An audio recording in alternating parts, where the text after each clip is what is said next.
Hi YouTube! Welcome to Vlog Sundays. On the 7th, I watched Parental Guidance with my mom. It was hilarious.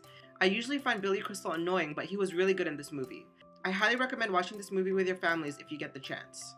On the 8th, I went to a YouTube meetup. It was titled, Get In on Our First Collab, Cross-Promote Your Channel or Start One in Minutes. The meetup had nothing to do with that. It was really businessy and it seemed like there were a lot of companies there trying to grab up YouTubers. Unfortunately, there were only 2 YouTubers there to be grabbed up. I appreciate it if people wanted to get to know more about the YouTube process, but not when they're trying to get people for their business. There was also this really sketchy Filipino guy who kept telling me to keep things secret and kept making really sketchy comments. The only good part about the meetup was I got to meet Adam, who I met through YouTube and Twitter a while back. On the 9th, I got to hang out with my cousin Claire. It's really rare that we hang out. I'm glad we did because we had a good heart-to-heart talk about life. On the 10th, I flew out to SF and stayed at AV's for the night. For those of you who don't know, AV and I went to college together and she really got me into activism. She and her mom are so cute together. We updated each other about our lives, but unfortunately she had to work on a project for work and we couldn't talk much throughout the rest of the night. Thanks for letting me stay over, Tita and AV. The main reason I went to SF was for our annual Panda reunion. For those of you who don't know, the Pandas are my Admit Weekend group of friends who went to Stanford with me. There are 10 of us and every year we have our annual Secret Santa gift exchange. Or as we like to call it, Secret Panta gift exchange. We are one of the few Admit Weekend groups to actually stay together. We even have our own shirts and Facebook page. In fact, a few years ago, all of the Pandas came down to SoCal to hang out with me and Kelly. It was amazing having all 10 Pandas together. This should have been the most difficult time for all 10 of us together, but we made it happen. I flew in from Maryland, from Harvard, from the East Coast, and I flew up from LA, and we all made it to SF to be with each other. On the 11th, I went over to Yang's. Yang was sick, so I spent most of the time to myself in the living room. Mostly, I was coordinating with the designer who was making my new YouTube channel background. I won this YouTube channel background through a retweet contest from VidStatsX. Thanks, VidStatsX! Then some of the Pandas came over and we had a sushi dinner. We spent the rest of the night playing games. So the 7 of the Pandas that were there played Sequence and then spent the rest of the night playing Brawl until 3 a.m. I loved playing Brawl. I haven't played Brawl very much, but I really got into it that night. Michael, one of the Pandas, is really intense at games, and he was no different with Brawl. He kept annihilating everyone. He played Cartoon Link and I played Princess Peach. Throughout the entire game, I played defensively, floating from left to right of the screen.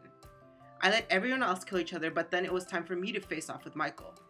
And guess who ended up winning? Me! It just goes to show you that the floating defensive technique and fashionable dress does help you win in Brawl. On the morning of the 12th, Victor came over. That meant that 8 of the 10 Pandas were together. Shannon had to cook us eggs for breakfast because he fell asleep really early the night before, like an old grandpa. Then we had dim sum and met up with the rest of the Pandas, Alex and Kelly. My friend from the Filipino group I was a part of in college also joined us, John Inakay. Thanks for coming out, John. Later, we went bowling at Yerba Buena Gardens. Everyone progressively kept getting better throughout the game, which made it a lot more fun. And I think we frustrated Michael a bit, which made it even more fun. Afterwards, we had Genki Ramen and watched the 49er game. The 49ers won that football game. But again, I'm not familiar with sports, so I'm not really sure what happened throughout the rest of the game. I just know they won. Later that night, we drove to Redwood City to have the Secret Panta gift exchange at Track and Bradford's place. We updated each other about what's going on in our lives, but then unfortunately had to leave. It's always fun hanging out with the Pandas. We somehow always manage to pick up where we left off with the same level of energy and the same level of camaraderie. I really love that we can go a year between seeing each other and still be as supportive and as friendly as ever. I spent the 13th with Angela. I went to Australia in my senior year with Angela. She was the only other Filipino person there with me. It's always fun hanging out with her and she always takes care of me. Thanks for letting me stay over, Angela. When I got there, Angela and I saw Nicole, Annie Pip, and Alex Statnick. Later that night, we ate at Freebirds with my partner in crime, Clarissa Gutierrez, Matt Riera, and my ading, Anna Casalme. They had this gigantic burrito there, so Clarissa and I decided to film a burrito challenge, which you can look out for this Friday. Afterwards, we had boba, just like a typical Stanford weekend night. Shout out to Bryant. It's good seeing him again, you know, not that he's not always around anymore, but it's always a fun time hanging out with him. Funny guy, I miss his humor, but keep watching his videos. They're awesome. You know what? Then, when Clarissa dropped us off, Angela and I saw Michael Bernaga. Michael Benama is one of 2 twins who also went to Australia with us. He doesn't like to admit it, but he has a big crush on me. You can probably tell from these photos how much he loves me. Someone that I didn't get to reunite with from Australia was Chris Douglas. I think Chris Douglas was the heartthrob of the Stanford in Australia program that year. He's this really buff, good-looking, but kind, warm-hearted guy. He's just dripping in testosterone.